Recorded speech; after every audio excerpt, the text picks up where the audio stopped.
Hi, I'm Jerry Baronoff. I'm NCAS class of '69. I was a senior at the college when this occurred. I was passing through going to law school, and then suddenly I was in the midst of this. My question to the panel and to those who understand it, there were demands, there was a resolution. Could someone define the process of how the demands became a resolution and identify the people who were most involved in it? From what I hear, it was Bob Kervin and Norm Samuels. I don't know if that's revisionist history or not, but there had to be somebody involved to get it past Malcolm Talbot and to present it to the university. So could someone explain the process? There you go. Go ahead, Vicky. I was looking at the paperwork today, and I don't know the players, but I remember that the demands when the student went into the buildings related to demands that were put earlier to Malcolm Talbot, I think in February 2019. Yeah, that's when Joe Brown stood on the desk. Joe Brown stood on Malcolm Talbot's desk. Joe Brown, okay. The resolution, the most I can remember the resolution is when Bessie Nems Hill came to the black students and said that the Board of Governors had come to an agreement with this resolution and that they were going to start a program, an EOF program. I think that's what the resolution stated. And that the EOF program would be for disadvantaged students at the 3 campuses that Rutgers had, major campuses. That would be Newark, New Brunswick, and Camden. And they would allow disadvantaged students to come from these schools. Now, there was, as I remember the resolution, as much as I can remember out it provided that, because I think the demands came up that Boyce demanded that they wanted 30% black enrollment in Rutgers. But they came back with this resolution which reflected that they were going to start the EOF program, and you could have minority students or black students come under the EOF program, and then you could have black students come under the regular admissions program. So this was their compromise in regards to demand. Now, the only person I remember talking and presenting this resolution was Bessie Nems Hill. The other players I don't really remember. Maybe somebody else does. So what had happened was there were 3 sets of demands, and there were responses by the university to those demands. Where's Jan? Jan. And with the 3rd set of demands that ultimately led to the takeover, it was a takeover before it was a liberation. There was a negotiations committee assembled after we got inside of the building, and the chief spokesperson was Peter Jackson, together with Robert Kervin as our student advisor, but he was not a negotiator because he was part of the university. And Bessie Nems Hill was a member of the Board of Governors. She was not a negotiator with us. The negotiations, the demands were presented to Mason Gross, who on the 3rd night dispatched a state trooper with written consents in his signature to the demands, 11 of them, that the university would agree to. The agreements were subject to ratification by the Board of Governors. And without Richard Roper, who worked for the Chancellor of Higher Education, Ralph Dungan at the time, orchestrated discussions that had to be had in the New Jersey Assembly because Rutgers is a state university and could not consent to expenditures or policy changes without going through those processes. Tom Kane was the chairman of the Assembly Education Committee, and he was an advocate of the things that we asked for in the demands because he said they were reasonable. The most significant demand was that the enrollment of minority students at Rutgers, disadvantaged students, disadvantagement came a term after the fact. Rutgers had to find a way to fund those things that it had agreed to in writing when it consented to the demands. A way to fund it was initially a little program that became Urban University, that became the EOF program as a funding formula. And by the way, more non-Black students have benefited from and been supported by EOF than all the Black students combined. So at that time, you should know that atmosphere. Even poor white kids couldn't come to Rutgers during that time. If you didn't have a heritage and you didn't have a 10 decile high SAT score, I don't care who you were, you couldn't come. Right. Period. So if we get the record straight without revisionist leanings, we'll know that but for Mason's, Dr. Gross's consents, and the legislature's approval and ratification, and the Board of Governors' adoption of those things, none of this would be possible. I think there are a couple of Norm and Jen. comments from the audience of people who know directly. Provost Samuels? I just want to clarify that question. Who are you?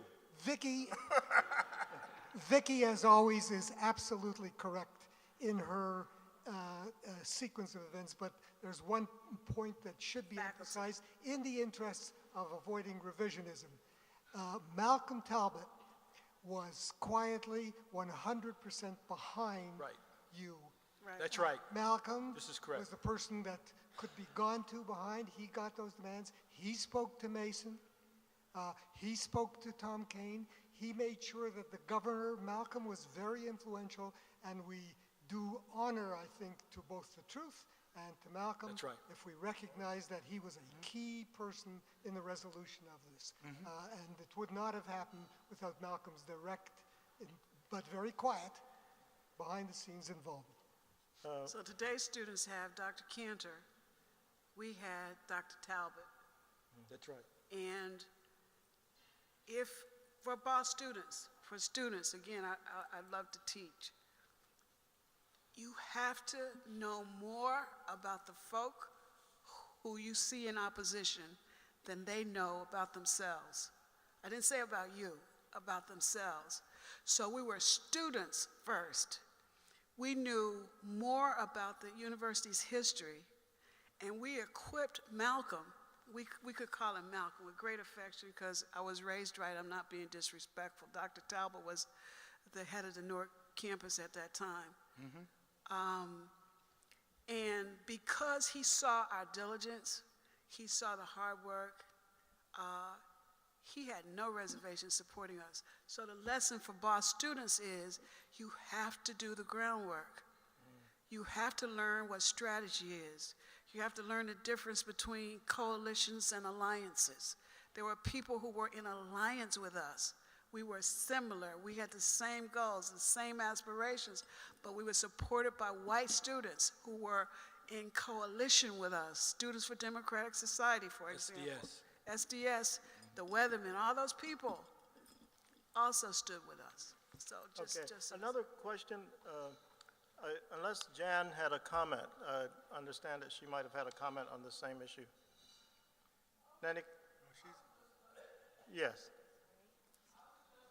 Say that initial $500,000, you need to understand the governance of the university.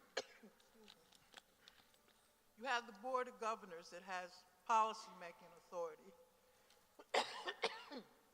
Excuse me. And then you have the Board of Trustees that I'll call money bags. The Board of Trustees came up with the money for the program initially. Because you had a faculty and other folks who were saying, no money, no program. Gross wasn't going to go out that way. Remember, he'd already defied the police, not just the Newark police, but also told the state police, bye, this is our campus. Yeah, we respect him for that, believe me. Yeah. All right, so now we'll have the next question in line. Oh, to this side, I'm sorry. Yes, I'm Dr. Charles Pettigrews. I teach sociology at Essex County College. I've done dozens of interviews of black student protesters from the 90s. And one of the striking things that many of them would say is, gee, I learned more during that takeover, during that protest time than any time in my college career. I'm wondering how that compares with your experiences. The learning experience. That was also one of the student questions, by the way. I think our experiences would mirror that. We learned a tremendous amount how the university ran, how you bring together coalitions, alliances, and how you learn deference to your appointed leaders to do what needs to be done to make those changes you want to see. Yeah. If you're referring to the learning experiences as young people, you know, older teens and young adults, it clearly was one of the most rewarding experiences for me. But again, it's because we came in contact with people. This question was asked before about whether we all think the same way. No, we didn't think the same way. We were all very bright in our own ways, and we were clear of that. But we came in contact with others, and I just have to keep repeating this, that were very strong-willed, who already learned, who already knew stuff that I didn't know, but I had to learn it because they had the audacity. I mean, 19-year-old kids had the audacity to look at other 19-year-old kids and say, you're not smart enough to be hanging with me. And being smart was an important thing to do then. When it came to this thing called blackness, I always had issues with what was supposed to be black. But the point was, with the movement of African-Americanism and Pan-Africanism and, you know, were you black, were you Negro, were you other kind of names, were you African, were you Afro-American? I mean, all of these things were significant learning curves, and we had to learn from, primarily, in my opinion, our peers. Yeah, you had to also be very smart and get academic good grades, academically important good grades. But on the other hand, it was an amazing transition in the way that we thought. When I was in high school, I thought one way, being cool, hanging out, having a good time, but being smart. No, but going to college, those first 4 years at Rutgers-Newark significantly transformed the way that I thought about things and the importance of giving to others. This idea about community, giving back, was just beat upon you. And you literally were challenged. You're not doing enough for the community by your peers. These are things I don't see today, but you're not doing enough for other people.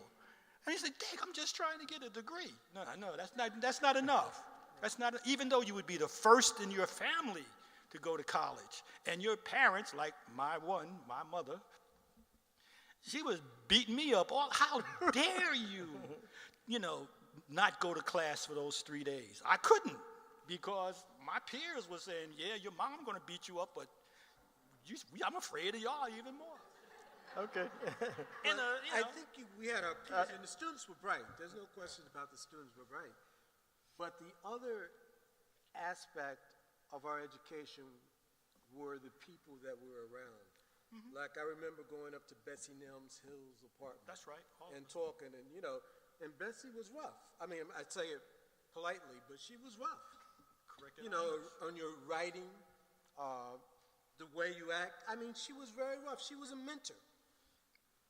Put it mildly. Okay. We want to thank Professor Penderhughes for that question and the commentary afterwards as well. That question also appeared in the list of student questions multiple times. I think we'll flip back to this side of the room with the next Could question. I just make one comment? Yes. I'll be real brief. The one thing, in addition to what everybody else has said, is that we were so few in numbers that we were afraid to let anybody fail. So if I wrote fairly with some ease, I would tutor students who were struggling to write a paper. And I had one condition: I'll help you, but you can't, I'm not gonna write it for you. So, but when people like remember Carl Pine? Oh, yeah.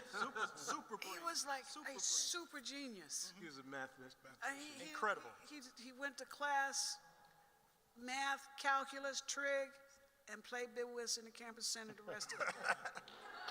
But if you had a math problem or a math issue, he would help you with it.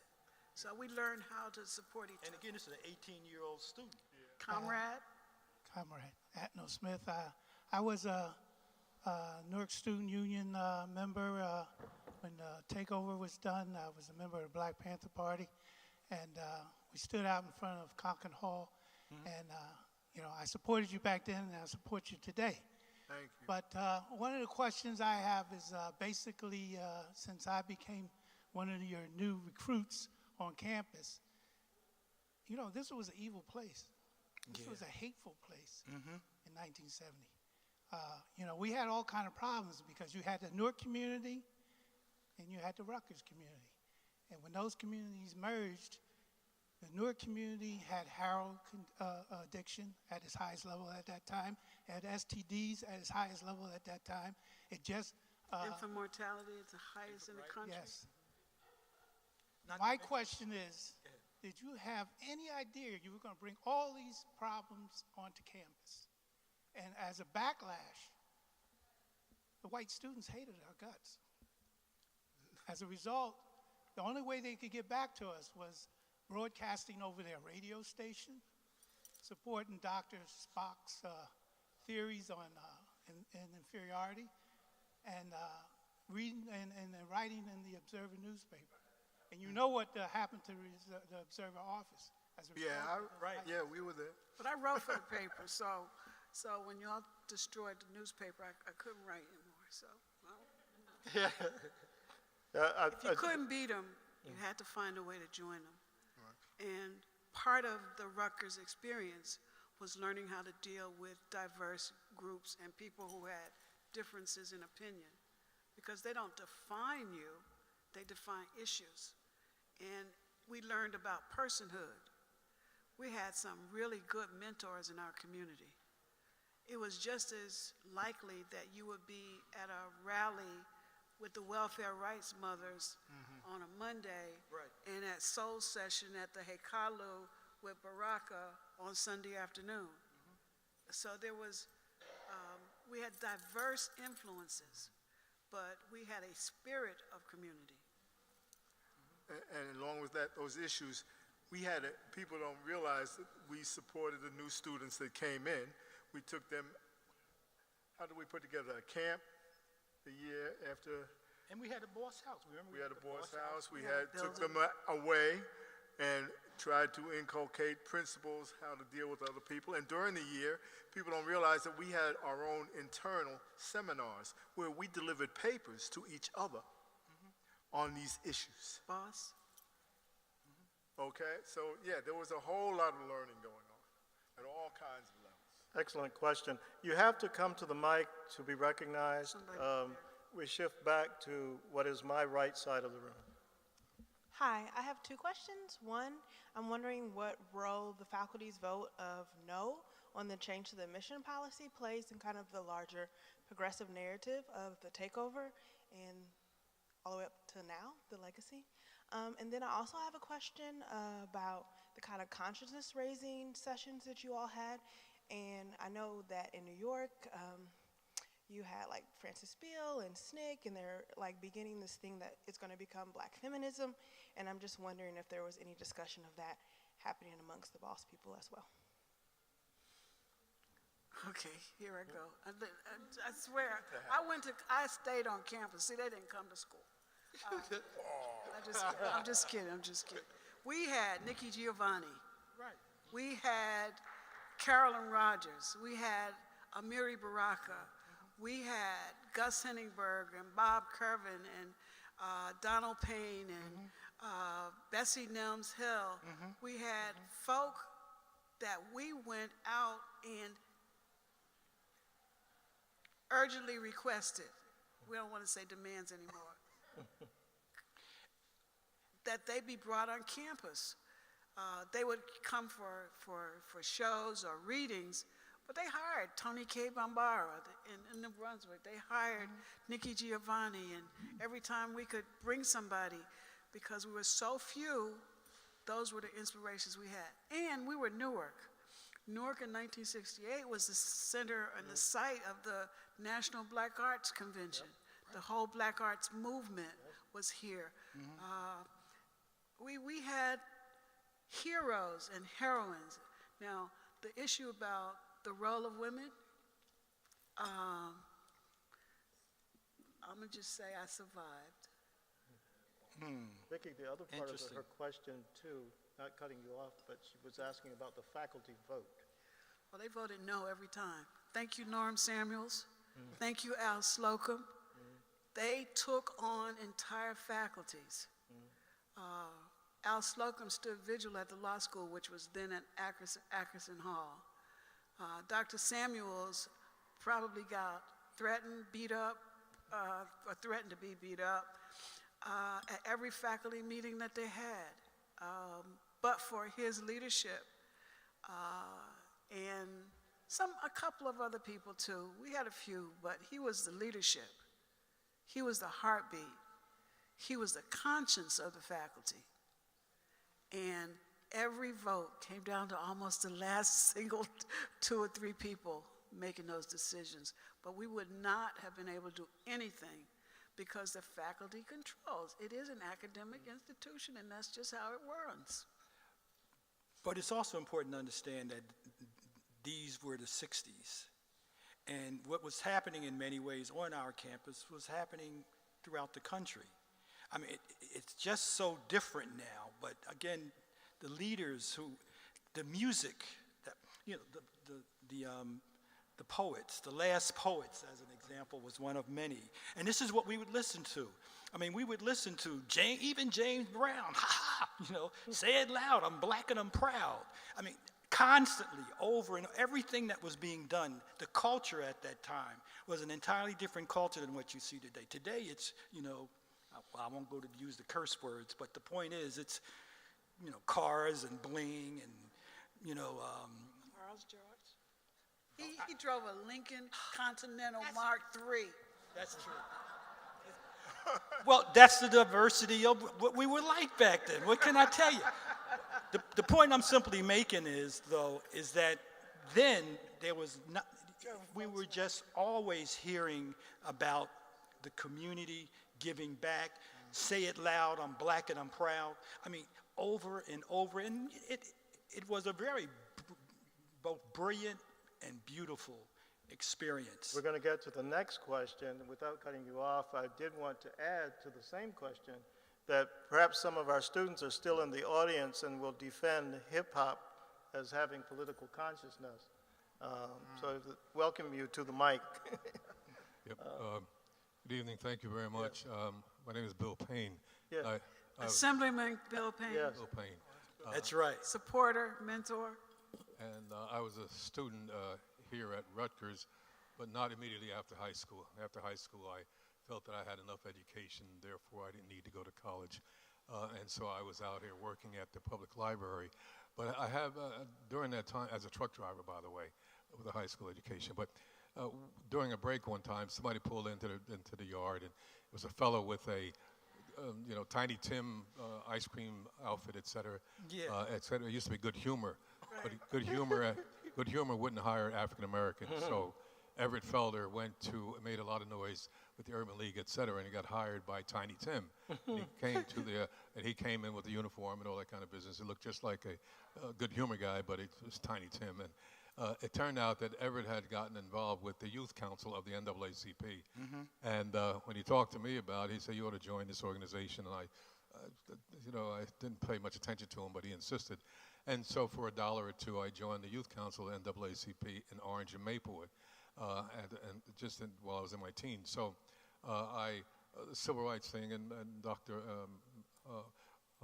Thurgood Marshall, et cetera, and the Supreme Court decision and things like that. So we were involved in those kinds of things. So when eventually came to Rutgers here, decided that I needed to get a college education, so I came here. And Bob Curvin also came, and he and I went to school together, along with a fellow by the name of Ed Stevens. And while we were here, we discovered that, number one, this school had color restrictions, and not many African Americans were admitted to the school, et cetera. And I had been elected the national chairman of the youth and college chapters of the NAACP. And I said, I'm attending a school here, I'm a national chairman, and we don't even have a college chapter at Rutgers-Newark. So we organized. I got Bob Curvin and Ed Stevens and a few others, and we organized the first college chapter of the NAACP in the state of New Jersey at any college. Dean Duran was the dean of students at that time. And if you back in those days, before you guys were still in grammar school, I suppose, but we were here at college, and we found out that there were no black students, that there was a quota system, and here in the city of Newark, and you didn't want blacks here, so we decided that we organized this group, and the membership of our organization was predominantly white, predominantly Jewish, because there were no black students allowed here. And so the dean called those white students into the class, Dean Durand, called them into his office and said, why is you're associating with those troublemakers? That guy, Bill Payne, is nothing but a troublemaker. We don't have any trouble on this campus. I don't know why you would even associate with him. You should quit the organization, but they didn't. And at that time, Ed Stevens, a friend of ours, who was a student also, had met Malcolm X somewhere along the way. And I was the president of the organization. Bob Curvin was the vice president, and Ed Stevens was the third vice president, or second vice president. And we decided to invite Malcolm X to campus.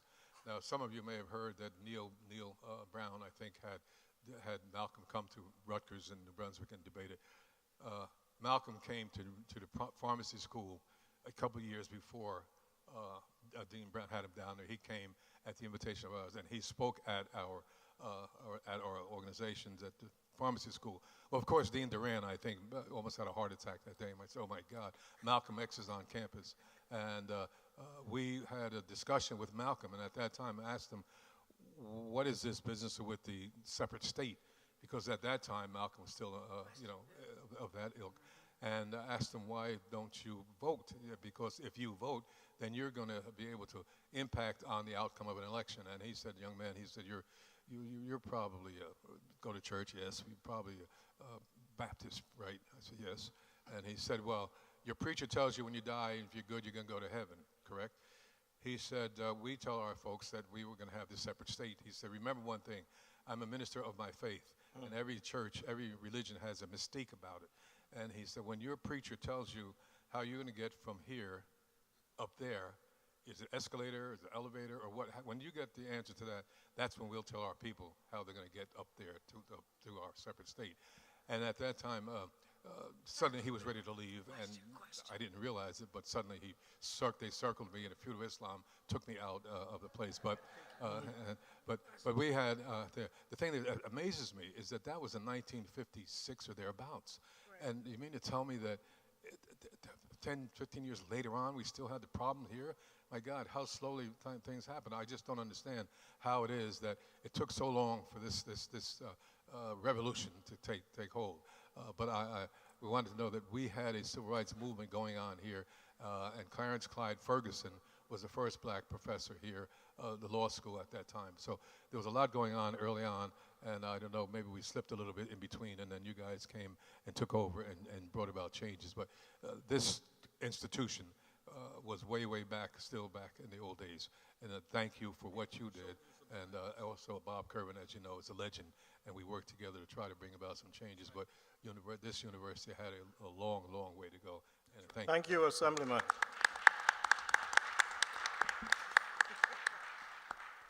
Yes. So a selfish question, since I'm from Rutgers, New Brunswick. Oh, boo! But our narrative down there actually acknowledges, the impact of Rutgers-Newark. I'm also part of the Rutgers African American Alumni Alliance. Very Yes. good. And very delighted to have, one of your folks up there as one of our Hall of Fame members. My question is, can you speak a little bit about what sort of connections you all had with students in New Brunswick? Because I know some of you actually had cousins, etc., and other contacts, as actually not even just New Brunswick, but in Camden, because, things started to happen after what you did up here. Right. I've heard, though, that, the folks down by us were a little bit more conservative, a little bit more scared, and they had to wait on you all. Can you speak a little bit on those contacts? Well, I remember, Kaleem Shabazz and Jerry Harris, were running. Jerry Harris specifically was running back and forth between the campuses back during that time. But Vicky, will you remember? Yeah, Leon Green, And Jerry Leon Harris. Green, that's right, Leon Green. Rutgers College was the White House, and we were the outhouse. But for students, again, the importance of knowing how to make strategy, to execute plans, to organize. We went one day, we left the building, and the very next day, New Brunswick went, and after they resolved their conflicts, a day later, Camden also occupied their building. Right. And it started, I think, at Rutgers College at the dining hall. In the dining hall. Yeah. Did you all actually know some of those people? Well, we were great friends with them. There were so few of us on all the campuses that we knew each other, but particularly those students who were activists with each other.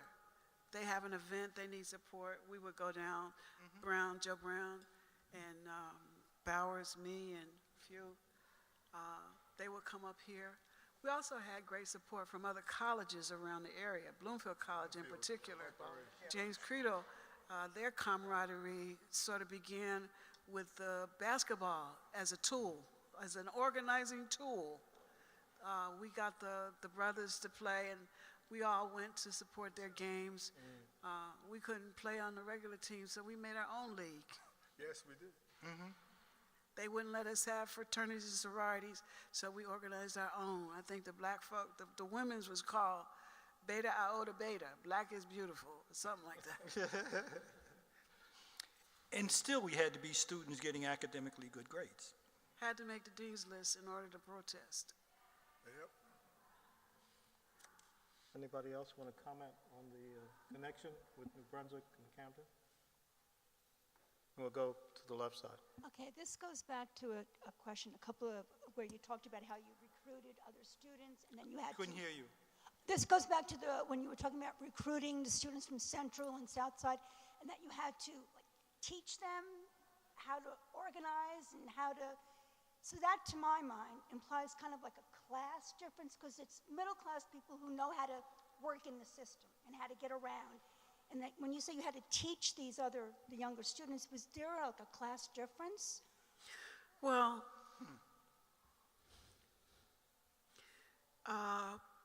what is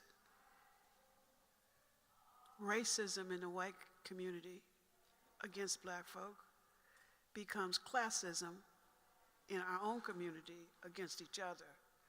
So if I said that my mother was a nurse, my father, they owned their own business, and they owned a lot of buildings, you would think I was privileged, and I guess I was economically. Yes. But I grew up in the rural South, and my mother, who had migrated in order to build a better life, to get a job as a nurse, because you could only have one black nurse in the little black town for the little black folk, right? And if you wanted to be a nurse, you had to wait for the other black nurse to die or retire. So she moved north.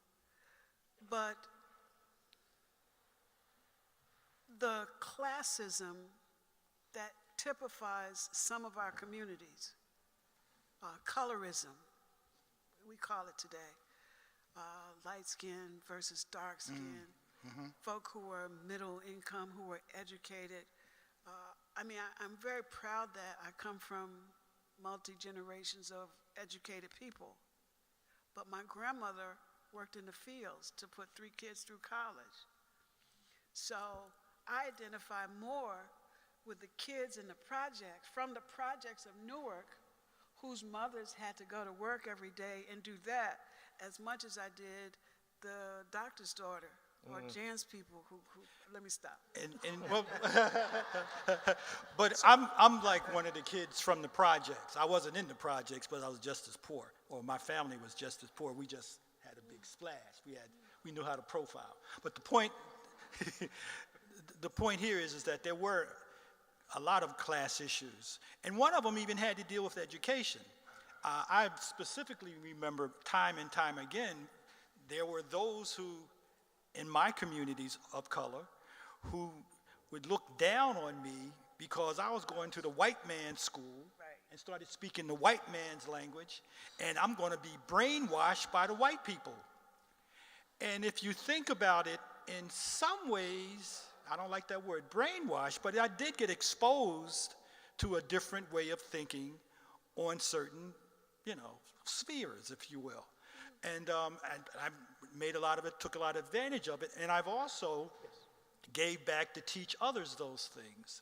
So, if you, again, follow what all of us up here, certainly ended up doing with our careers, you'll find we became, doctors, lawyers, and Indian chiefs, and instructors at this college or another, or on faculties here or there, and university administrators and all of that. So we always gave back. But yeah, there was that issue of classism, I think, to some extent.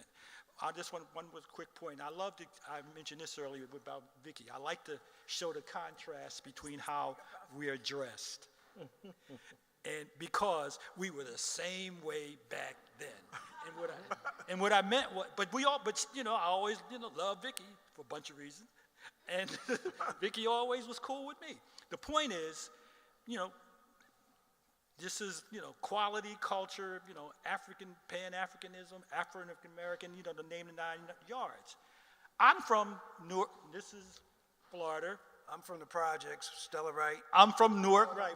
We Newark, and some people would call us Nicky Newark. So me, I was cool. I wore bell-bottom shoes, bell-bottoms with stacked shoes and balloon shirts, mohairs, and I would not get out of them, no matter what people looked down on me for wearing them, because that was my class. Jeans. Well, Never a pair of jeans.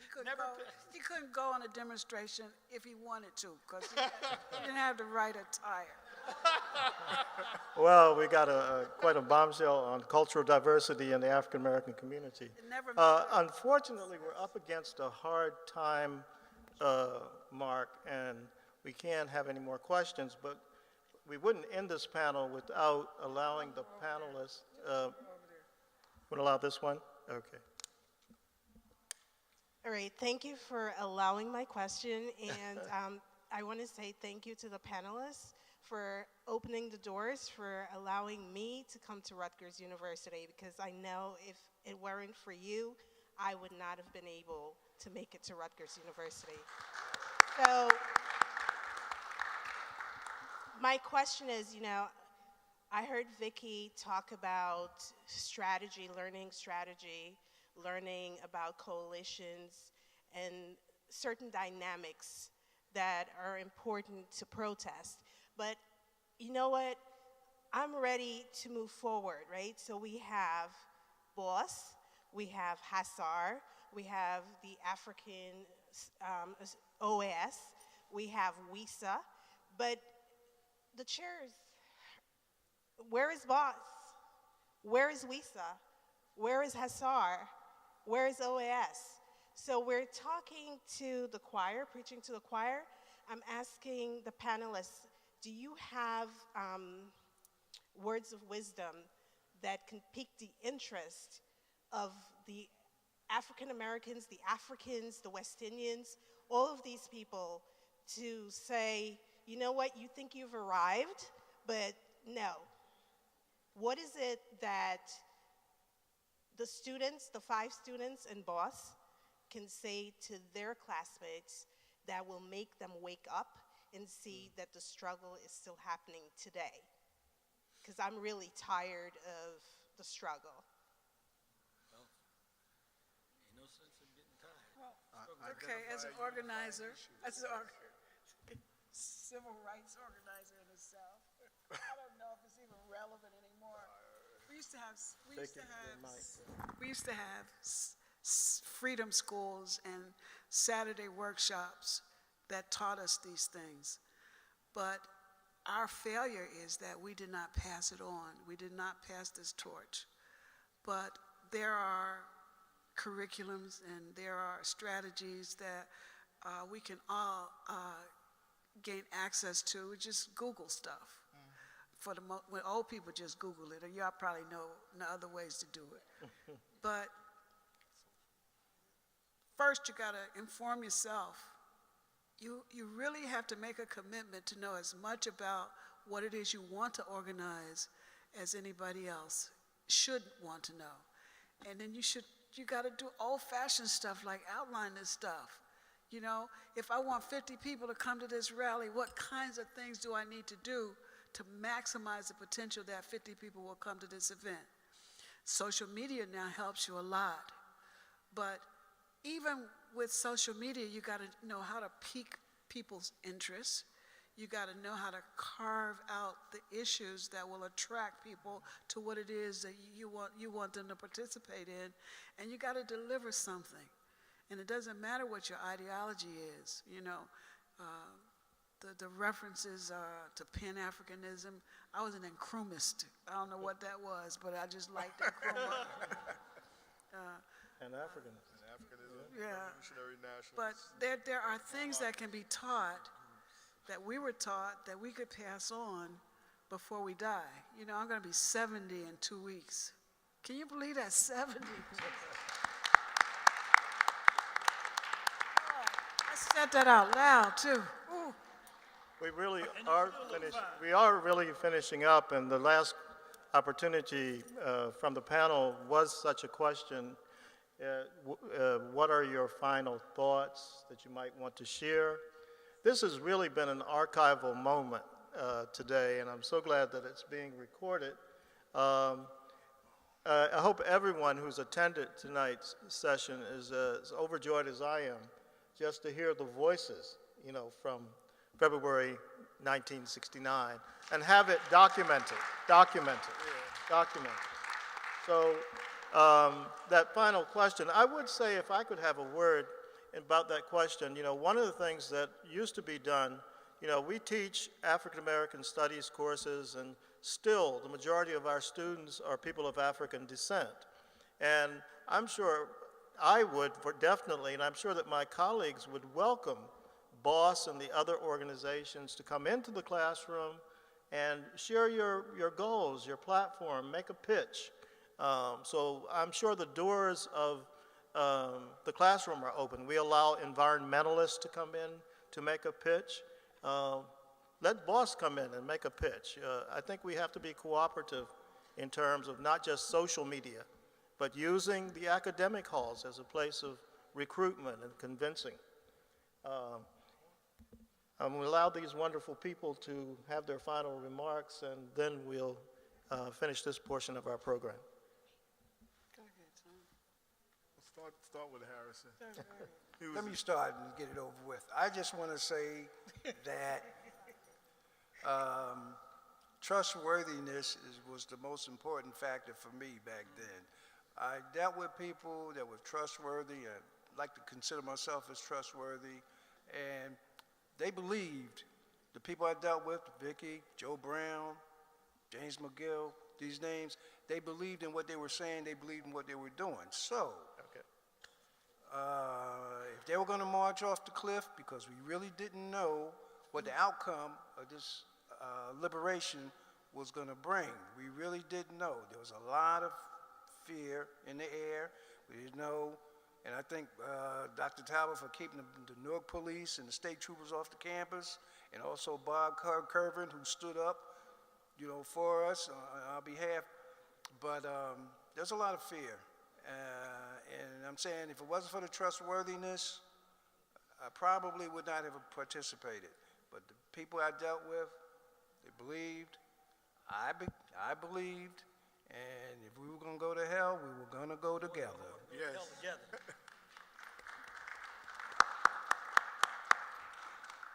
This is 50 years that we're coming to you. Look at us. There's nothing to really look at. But I guess. I don't know. But we've been together we're not been together, but we know each other for 50 years. And I think everything's been said already by the panel. I think we have a lot of respect for each other. We don't agree at all on everything, but we have respect. And I think the respect that comes from is one of the students who was in the building. I asked her, what do you see the legacy from taking over the building in Conklin Hall 50 years ago? What did you get out of it? And she said, for the rest of my life, I have a commitment for social justice and change. So that's what we leave you with our 50th year celebration. I think the quickest and simplest way of addressing the issue that was raised before about what do you do now or that kind of a thing and how do we organize. First and foremost, the struggle is never over. So there's all these phrases that were used back in the day, but they continue today. The struggle is never over, so no sense in getting disappointed that there's still so much racism and discrimination going on. It's going to continue, but you can always make changes. Part two, my point is find people with your passion and just stick with them and work with them and work with them and let it grow. Those who have the same passion, it's harder to convince those who are absolutely against what you do. I'm just not going to spend any time trying to convince Trump's people that this is the right thing, that my way is the right way to go. But there are others who are like me or were like me who I can work with, find them one at a time, two at a time, whatever it takes, and do your thing. Just go ahead and just keep there's strength in numbers, and that's where you need to go with it. It's just that simple to me. Last point is, as I said throughout this meeting today, and I always do it wherever I'm at, I believe in friendship. It has been the single thing throughout my life, from the very times I was in high school through to now. Good friends. I mean, you got to get the right ones. But the point is, that has been the single thing that has helped me succeed, if you will, survive, if you will, and enjoy life and make difference for others. Find folk like yourself that have your passion and work with them. Thank you. Tom? I think it's all been covered. Trust and a willingness to listen to the other side and then come to some agreement on an action that has to be taken, because we're all human beings. There's a need for justice. Those issues will always be out there. Injustice, inequities, hatred, etc. You can come together no matter who you are and deal with those, but learn to trust. And that takes a little time. You really have to know those people, because after being with boss, sometimes we get into people we thought we could trust and didn't work. So you really have to take the time to know them, and that doesn't happen overnight. That's about it. But I just want to thank everyone that was involved in this. I feel very honored to be called back after 50 years, and taking some honor from many people that did a whole lot of work over these years.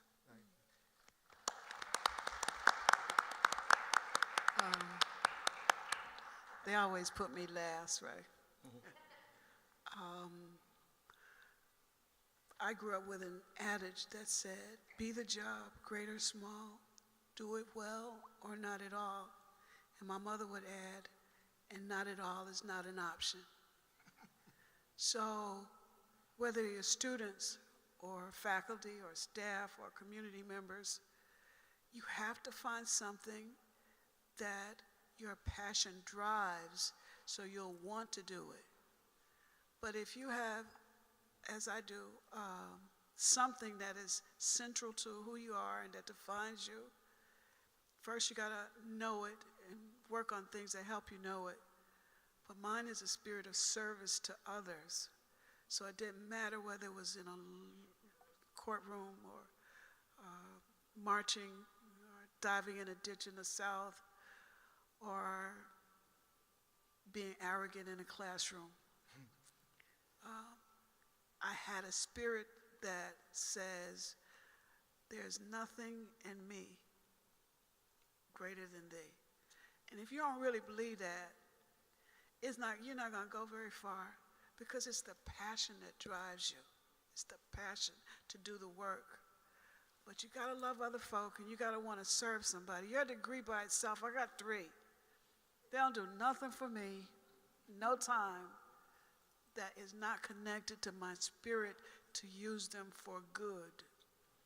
Good means that you put in the work to know if you're going to write some demands, they better be grammatically perfect. It will help if they're also substantively worthwhile. It would also help if you knew how to move them forward. And it would help even more if you knew how to graciously implement them without the arrogance. So that's what I think this 50 years has taught me. I don't know if everybody else got it, but I'm a little different. Sounds like a plan. Gloria is signaling to us. But do we There have is that final question? One last question. Okay, very good. Thank you, guys. Biggest thing that I'm curious about is, I don't see this in my generation as much, but what you guys exemplified back then, you were, the center of hate, discrimination, systematic hate, nationwide. What made a bunch of college students put that aside and still push through? Because today I've seen the smallest obstacle kind of makes people pack up and go home, and it's like nothing compared to what you guys went through. So, and this was the first time for you guys too, doing what you did. What made a bunch of college kids say, you know what, we're still going to go through with it until we get what we want? One word from everybody. Passion. Passion? Passion, yeah. Friendship. Trust. Friendship. Necessity. Yeah. Yeah. All about. We didn't have any choice. There was no choice. That's right. Whoever said that, there was no choice. It was us against the rest of the world. There was so few of us, so you didn't have a choice. Easy to do. You just have Joe Brown gave that speech, by the way. If not us, who? If not now, when? He gave it to us. Joe Brown is our infamous leader. Yes. We stood on the desk. That's all. That's all. Marvin stood on The fearless leader. Okay, we're going I just want to give my sincere thanks and gratitude to the panelists, and especially Professor Holbrook. Good stuff. I've already been talking to the Chancellor about taking this into the classroom. Yes. Similar to what Professor was saying. And so look forward to possibly seeing some of these panelists in your classroom in the near future.